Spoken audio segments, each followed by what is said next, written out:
எல்லாமே நம்ம கையில தான். வேலையெல்லாம் ரொம்ப கிளீனா இருக்கணும். சரியா வேலை செய்யலன்னு வச்சுக்க, கலட்டி தூக்கி எறிஞ்சிட மாட்டேன். மொத்தத்துல எல்லாத்தையும் என்றதெல்லாம் தூக்கி போட்டார் முதலாளி. ஐயோ, அப்ப ரொம்ப கஷ்டமான வேலையா? சேச்சே, ரொம்ப சுலபமான வேலையாக்க. முதலாளி கூட உட்காந்துட்டு தான் வேலை பார்ப்பாரு. நம்ம வேலை அப்படி இல்ல, படுத்துக்கிட்டே பாக்குற வேலையாக்க.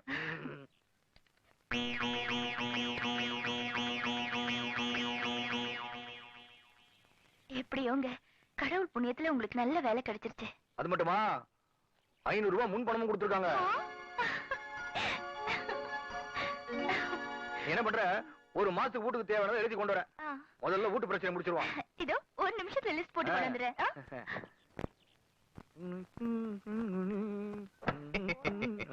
வணக்கங்கண்ணா.